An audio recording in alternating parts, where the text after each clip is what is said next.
About a month ago, the president issued a threat to North Korea. He warned of fire and fury. And as you know, Ambassador, at the UN Security Council, you've imposed tougher sanctions on North Korea.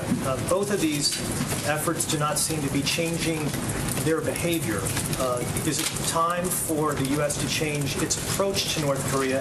Is that something that you're contemplating? And General, if you could weigh on this as well, I appreciate it. I think what was really important with North Korea was that we try and push through as many diplomatic options as we have. If you look at the resolutions that have passed in the last month, the two of them, they cut 30% of the oil. They banned all the laborers. They banned 90% of the exports.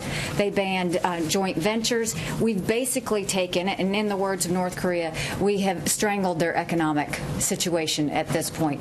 That's going to take a little bit of time, but it has already started to take effect. What we are seeing is they continue to be provocative. They continue to be reckless.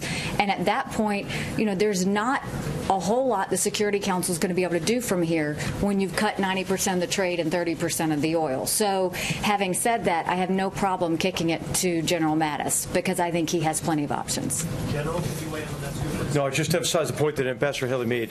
These sanctions are just now taking effect. What's really important is rigorous enforcement of those sanctions so that we can really let the economic actions and diplomacy progress as best we can. But I think we ought to make clear what's different about this approach is that we're out of time, right? As Ambassador Haley said before, we've been kicking the can down the road and we're out of road.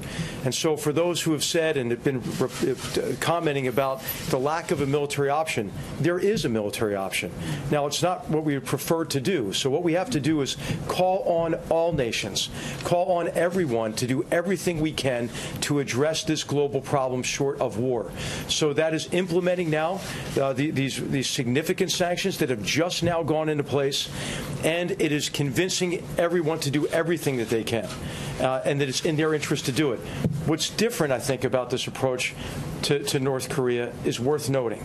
First of all, there is consensus among all key nations that denuclearization of the peninsula is the only acceptable objective.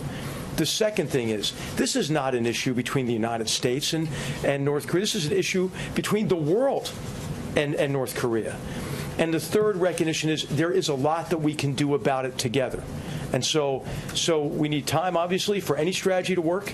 It is a sound approach to a very difficult problem, and we'll see if it succeeds.